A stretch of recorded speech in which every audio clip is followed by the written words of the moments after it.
Hello dears, സുഖമല്ലേ എല്ലാവർക്കും? ഇന്നത്തെ വീഡിയോ എന്താണെന്നറിയോ? ഒരു ഈദ് ഷോപ്പിങ്ങിൻ്റെ വീഡിയോ ആണ് കേട്ടോ. ഞാൻ ആദ്യമായിട്ടാണ് ഒരു ഷോപ്പിംഗ് വീഡിയോ ഒക്കെ പോസ്റ്റ് ചെയ്യുന്നത്. ഇതിനൊരു സ്പെഷ്യാലിറ്റി ഉണ്ട്, വെയിറ്റ് ചെയ്യൂ, പറഞ്ഞുതരാം.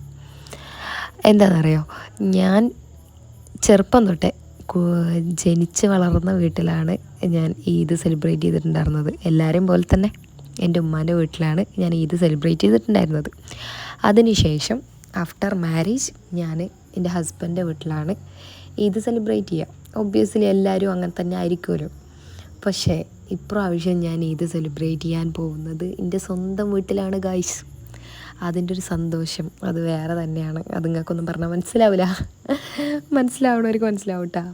നമുക്ക് സ്വന്തമായിട്ടൊരു വീട് എന്ന് പറഞ്ഞു കഴിഞ്ഞാൽ ഭയങ്കര ഒരു ആഗ്രഹം എന്നൊന്നും പറയാൻ പറ്റില്ല. അത്രയും അഡിക്ഷനായിരുന്നു എനിക്ക്. ആ ഒരു അഡിക്ഷൻ സക്സസ്സായി. ഇന്ന് ഞാൻ ഒരു 1 month ആവാനായി ഞാൻ എൻ്റെ വീട്ടിൽ താമസിക്കാൻ തുടങ്ങിയിട്ട്.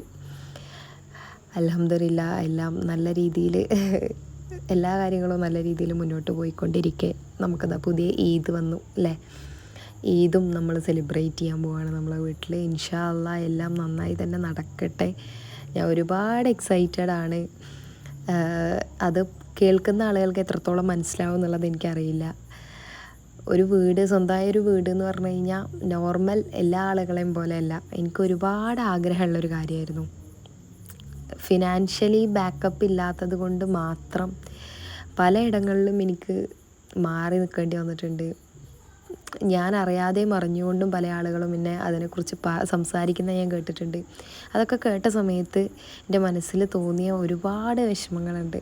ആ വിഷമങ്ങളിൽ നിന്നും അതിന്ന് കിട്ടിയ പ്രചോദനത്തിൽ നിന്നാണ് ഞാൻ ഇന്ന് ഈ ഒരു സ്റ്റാൻഡിൽ നിൽക്കുന്നത്. അതെന്നെ അറിയുന്ന ആളുകൾക്ക്, എല്ലാ ആളുകൾക്കും അറിയാം. അപ്പം എനിക്ക് നിങ്ങളോട് പറയാനുള്ളത് ഒരൊറ്റ കാര്യം മാത്രമേ ഉള്ളൂ. നമ്മളെ തളർത്താനും നിന്നെ കൊണ്ടത് പറ്റൂല, നീയൊക്കെ നീയൊന്നൊന്നുമല്ല, നമ്മളെ ഡിസ്റെസ്പെക്റ്റ് ചെയ്യാനും ഒട്ടും വാല്യൂ ഇല്ലാതെ കാണാനൊക്കെ ഒരുപാട് ആളുകളുണ്ടാവും. പക്ഷേ അതൊന്നും നമ്മൾ നോക്കി നിന്നിട്ടോ ഇല്ലെങ്കിൽ അവരെ ശരിയാക്കാൻ നോക്കിയിട്ടോ ഒരു കാര്യമില്ല കേട്ടോ. നമ്മളെ ലൈഫ് ആ ടൈം അവിടെ സ്പോയിലായിക്കൊണ്ടിരിക്കുക മാത്രമേ ഉള്ളൂ. അതിനൊക്കെ ഇഗ്നോർ ചെയ്തിട്ട്, അതിനൊക്കെ അവോയ്ഡ് ചെയ്തിട്ട് മുന്നോട്ട് നടക്കാൻ നമ്മൾ എന്ന് തുടങ്ങുന്നോ അന്ന് തൊട്ടായിരിക്കും നമ്മളെ സക്സസ്. അത് അനുഭവിച്ചറിഞ്ഞൊരാളാണ് ഞാൻ.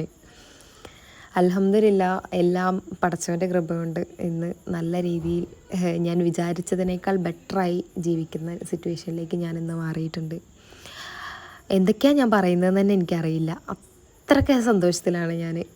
എൻ്റെ പുതിയ വീട്ടിൽ ഞാൻ ഈദ് സെലിബ്രേറ്റ് ചെയ്യാന്ന് പറഞ്ഞു കഴിഞ്ഞാൽ ഭയങ്കര സന്തോഷത്തിലാണ്. അതിന് നമ്മൾ പുതിയ ബിരിയാണി ചെമ്പ് വരെ വാങ്ങിയെന്ന്. അത് നമ്മൾ സ്വന്തമായിട്ട് വീട്ടിലേക്ക് മാറുമ്പോഴാണല്ലോ നമുക്ക് എന്തൊക്കെ സാധനങ്ങളാണ് ആവശ്യം ഉണ്ടാവുക, എന്തൊക്കെ സാധനങ്ങളാണ് നമുക്ക് വേണ്ടത് എന്നുള്ളതൊക്കെ നമ്മൾ സെർച്ച് ചെയ്യാം.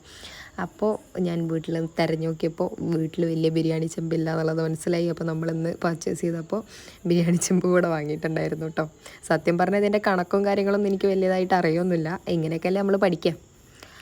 അങ്ങനെ നമ്മളതും പർച്ചേസ് ചെയ്തു. വീട്ടിലേക്കുള്ള കുറച്ച് ഗ്രോസറി സാധനങ്ങളൊക്കെ പർച്ചേസ് ചെയ്തു. പിന്നെ കുറച്ച് ഡ്രസ്സ് എടുക്കാനുണ്ടായിരുന്നു. അങ്ങനെ ഒരുപാട് ഡ്രസ്സൊന്നുമില്ല കേട്ടോ. നമുക്ക് ഈദിൻ്റെ അന്ന് പുതിയ ഡ്രസ്സ് ഇടണം എന്നുള്ളൊരിതുണ്ട്. അങ്ങനെ 2-3 പുതിയ ഡ്രസ്സൊക്കെ എടുത്തിട്ടുണ്ടായിരുന്നു. പിള്ളേർക്കും ഉമ്മാക്കും ഉപ്പാക്കും എല്ലാവർക്കും കൂടെ ഡ്രസ്സൊക്കെ എടുത്ത് ഈ ഡ്രസ്സ് പർച്ചേസ് ചെയ്യുന്നതിലോ ഇല്ലെങ്കിൽ സാധനങ്ങൾ എടുക്കുന്നതിലോ ഒന്നല്ല കേട്ടോ. ഞാൻ ഭയങ്കരമായിട്ട് ഹാപ്പി ആയിരുന്നു. നിങ്ങൾക്ക് ഈ വീഡിയോയിൽ എൻ്റെ ഫേസ് കണ്ടാൽ മനസ്സിലാവും. അത്ര ഹാപ്പി ആയിരുന്നു ഞാൻ. ഈ ഒരു ഹാപ്പിനെസ്സിലേക്ക് ഞാൻ എത്താൻ വേണ്ടിയിട്ട് ഞാൻ ഒരുപാട് എഫേർട്ട് ഇട്ടിട്ടുണ്ട്. ഒരുപാട് സങ്കടങ്ങളിൽ കൂടെ കടന്നു പോയിട്ടുണ്ട്. ഒരുപാട് സിറ്റുവേഷൻസിനെ ഫേസ് ചെയ്യേണ്ടി വന്നിട്ടുണ്ട്. എല്ലാവരുടെ ലൈഫിലും ഉണ്ടാവില്ലേ അങ്ങനെ കുറേ മൊമെൻറ്റ്സ് ഉണ്ടാവും. നമുക്ക് ഓർക്കാൻ നമ്മൾ ഇഷ്ടപ്പെടാത്ത കുറേ മൊമെൻറ്റ്സ് ഉണ്ടാവും. അപ്പോൾ ഇങ്ങനെ ഉള്ള സിറ്റുവേഷൻസിനെ റിക്കവർ ആക്കാൻ നമ്മൾ എന്ന് പഠിക്കുന്നു അവിടെ നമ്മൾ സക്സസ് ആവും എന്നുള്ളതാണ്. ഞാനിവിടെ ഇരുന്നിട്ട് മോട്ടിവേഷൻ ക്ലാസ് ഒന്നല്ല കേട്ടോ എടുക്കുന്നത്. ഞാൻ എൻ്റെ ലൈഫിൽ ഞാൻ അനുഭവിച്ച കുറേ കാര്യങ്ങൾ ഞാൻ ഷെയർ ചെയ്യുന്നു എന്ന് മാത്രമേ ഉള്ളൂ കേട്ടോ. പക്ഷെ ശരിക്കും നമ്മളൊരുപാട് ലൈഫിൽ ബുദ്ധിമുട്ടുന്ന സമയത്ത് നമുക്കതൊരിക്കലും പുറത്ത് പറയാനോ ഇല്ലെങ്കിൽ മറ്റുള്ളവരോട് ഷെയർ ചെയ്യാനോ നമുക്ക് ഇഷ്ടമുണ്ടാവില്ല അല്ലേ. നമ്മൾ ആ സിറ്റുവേഷനെ എന്ന് റിക്കവർ ആവുന്നു ഇല്ലെങ്കിൽ ആ സിറ്റുവേഷനെ റിക്കവറായി നമ്മളതൊന്ന് സക്സസ്സിലേക്ക് എത്തിയ ആളുകൾ മാത്രമാണ് അത് പുറത്ത് പറയുന്നതായിട്ട് നമ്മൾ കേട്ടിട്ടുള്ളൂ. സത്യമല്ലേ? നമ്മൾ തന്നെ കണ്ടിട്ടില്ലേ? നമ്മളിപ്പോൾ SSLCക്ക് നല്ല മാർക്ക് കിട്ടിയിട്ടുള്ള ആളുകൾ അത് പബ്ലിക്കായിട്ട് എല്ലാവരെയും കാണിക്കും. അതേസമയം SSLCയിൽ ഒട്ടും മാർക്കില്ലാത്ത ആളുകൾ അത് ആരെയും അറിയിക്കില്ല അല്ലേ? അറ്റ് ദ സെയിം ടൈം അവരൊന്ന് ലൈഫിൽ സക്സസ് ആയി, അവർ ഒരു ടോപ്പ് പൊസിഷനിലെത്തി ലൈഫിൽ എന്ന് പറഞ്ഞു കഴിഞ്ഞാൽ അപ്പോൾ അവർക്ക് ഒരു പ്രശ്നം ഉണ്ടാവില്ല. അവർ SSLC ബുക്കൊക്കെ കാണിക്കാൻ വേണ്ടിയിട്ട്.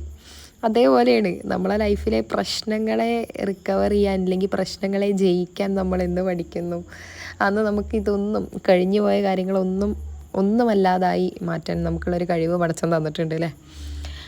അത്രയേ ഉള്ളൂ. മനുഷ്യന്മാരെല്ലാവരും അങ്ങനെ തന്നെയാണ്.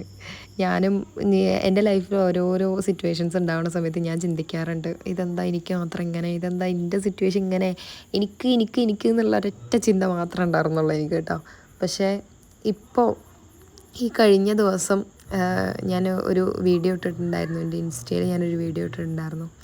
എൻ്റെ തൊട്ടടുത്ത ഷോപ്പിലെ ആൾക്ക് ഒരു ആക്സിഡൻറ്റ് സംഭവിച്ച സമയത്ത് അപ്പോഴാണ് ഞാൻ മറ്റുള്ള ആളുകളെ, ഞാൻ സ്നേഹിക്കുന്ന ആളുകളെ ഞാൻ എത്രത്തോളം ഇമ്പോർട്ടൻ്റ് ആയിട്ടാണ് കാണുന്നത് എന്നുള്ളത് എനിക്ക് അപ്പോഴാണ് ഒന്നുകൂടെ റിയലൈസ് ആയത്. ആളോട് എനിക്കുള്ള ഇഷ്ടം അല്ലെങ്കിൽ ആളോടുള്ള താല്പര്യം അതൊക്കെ ഭയങ്കരമായിട്ട് മനസ്സിനെ ഭയങ്കരമായിട്ട് ഡിസ്റ്റർബ്ഡ് ആക്കി എന്ന് പറഞ്ഞു കഴിഞ്ഞാൽ, അതേസമയം മറ്റുള്ള ആളുകളും ആളെ അതുപോലെ കാണണം എന്നൊക്കെ എനിക്ക് തോന്നിത്തുടങ്ങി ആ വ്യക്തിയോടുള്ള താല്പര്യം വെച്ചിട്ട്. അപ്പോൾ നമ്മൾ ഓരോരോ സിറ്റുവേഷൻസ് വരുന്ന സമയത്താണ് നമ്മളുടെ പല കാര്യങ്ങളും നമ്മൾ മനസ്സിലാക്കുക. നമ്മളെ പല സിറ്റുവേഷൻസിനെയാണ് നമുക്ക് മുന്നോട്ടുള്ള ഓരോ കാര്യങ്ങളും നമുക്ക് റിയലൈസ് ആവുക നമ്മളെ അനുഭവങ്ങളിൽ നിന്ന് തന്നെയായിരിക്കും. അങ്ങനെ ഞാൻ പറഞ്ഞ് കാട് കയറി എവിടെ എത്തിയെന്ന് എനിക്ക് ഒരു പിടിയില്ല. അപ്പോൾ അങ്ങനെയൊക്കെയാണ് കാര്യങ്ങൾ. എന്തെങ്കിലുമൊക്കെ മനസ്സിലായിട്ടുണ്ടെങ്കിൽ അത് അങ്ങനെ ഇരിക്കട്ടെ. അപ്പോൾ ഞാനിതിൻ്റെ യൂട്യൂബിലിടുന്ന ആദ്യത്തെ ഒരു വലിയ വീഡിയോ ആണ് കേട്ടോ.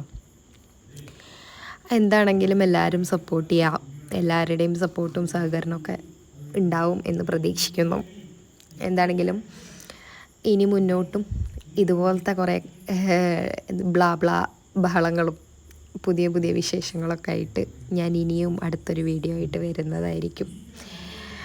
എന്താണെങ്കിലും എല്ലാം കഴിഞ്ഞു, പർച്ചേസ് കഴിഞ്ഞു, എല്ലാം കഴിഞ്ഞ് ഞാനതാ ഇനി എൻ്റെ കയ്യിലൊരു പൈസ ഇല്ല കേട്ടോ. ഇനി എൻ്റെ കയ്യിൽ പൈസയൊക്കെ കഴിഞ്ഞു കേട്ടോ എന്ന് പറഞ്ഞിട്ടുള്ള നിൽപ്പണത്. അപ്പോൾ എല്ലാവർക്കും വീഡിയോ ഇഷ്ടപ്പെട്ടെന്ന് വിചാരിക്കണു. എൻ്റെ വീഡിയോ ഇഷ്ടപ്പെട്ടിട്ടുണ്ടെങ്കിൽ ലൈക്ക് ചെയ്യുക, സപ്പോർട്ട് ചെയ്യുക, സബ്സ്ക്രൈബ് ചെയ്യുക. Thank you.